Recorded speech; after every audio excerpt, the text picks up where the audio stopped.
Hey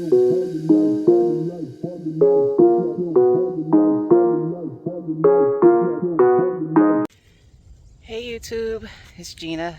I am at the community garden, as you can see.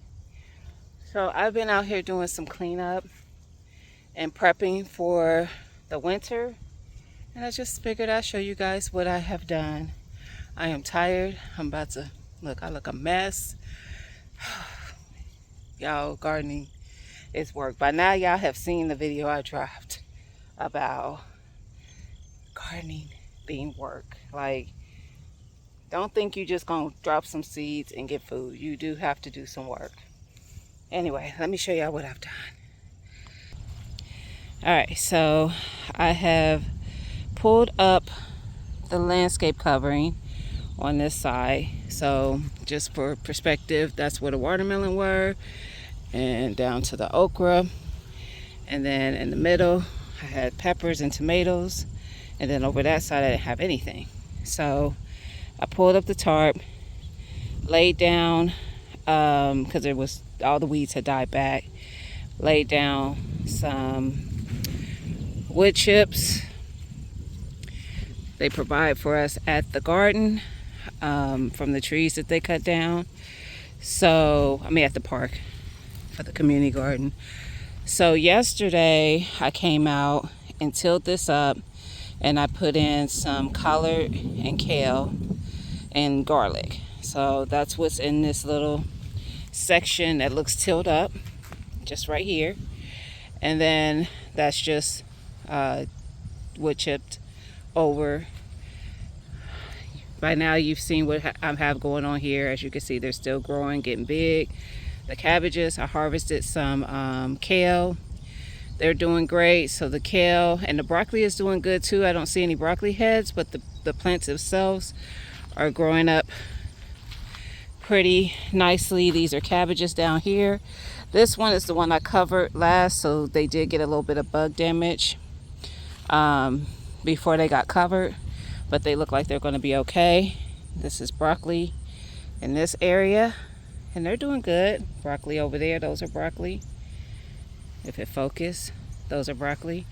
There's 1, 2, 3, 4, 5, about 6 plants over there, and maybe the same over here, I don't remember. And the kale, and I have dinosaur kale and curly kale. I don't know if that's purple. It looks like purple kale, like the one actually it doesn't. It just looks like it's probably blue kale. It doesn't look like the purple kale I grow at home. So anyway, clean up.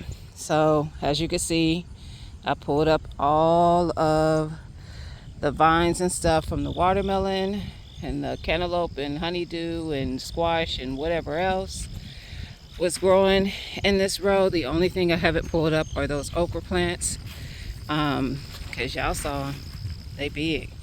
So I need them to start dying back, which they haven't. They're actually still growing on new growth. There's okra on the plants that I'm just allowing to dry up so I can get seeds.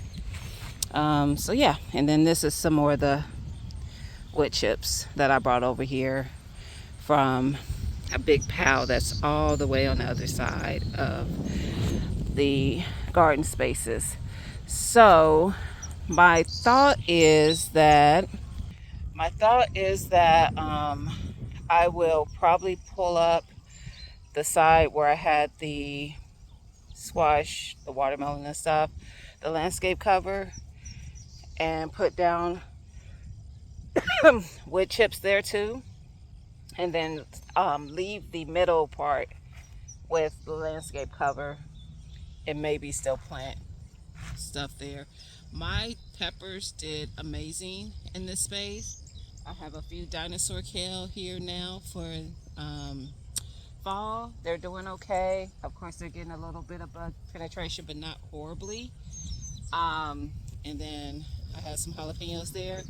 The tomatoes didn't do so well with the landscape covering, and I think that's because the splashing from the water when it would rain and stuff was causing the tomato plants to get diseased. So that's why I'm starting to pull back some of it and rethink how I'm going to do it.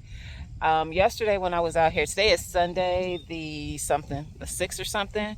I was out here Saturday, and one of my neighbors, she has two plots, and she has some wood from beds that she was building up, and she said she wasn't building anymore. If I wanted the wood, I could have it.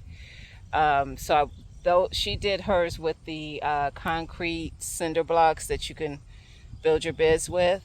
So I would just have to get that if I wanted to add those over here. I'm thinking about it. We'll see. Because I could do that in the space that I'm clearing. I want to clear up where the watermelon and stuff was, and put raised beds and do the watermelon and raised beds. They do great in my house in raised beds. I think that because it was getting too much moisture laying on this landscape cover, and it caused an issue for the watermelon. So we may do that. We'll see. I also have a couple metal raised beds at home that I have still in boxes that I haven't used. I don't have room for at home.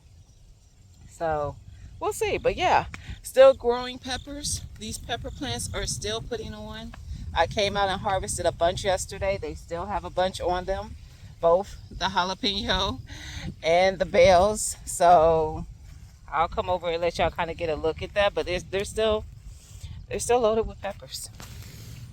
Yep, all of them. So it's not like, oh, one plant. Nope, they all have peppers on them. So I'm just allowing them to keep growing as long as they will. And I'll just keep coming out here and harvesting. I might take, dang, I might take all those. Anyway, I don't think I saw those yesterday, unless they got that big. Because like I said, I harvested yesterday, and I took a bunch. So I'm gonna let them keep going until they die. I'm not gonna kill the plants. They can keep putting on peppers until they stop. How about that? But yeah. So I got a lot of work done. I'm tired now. I'm about to shut it down and head home. But I just wanted to show you guys what I had done. That's the landscape covering that I pulled up. But yeah, that's what's happening at the community garden. So next year it's going to look a lot different, and there's going to be a lot more being grown out here. So stay tuned. All right, y'all. Don't forget to like, comment, and subscribe, and I will talk to y'all later.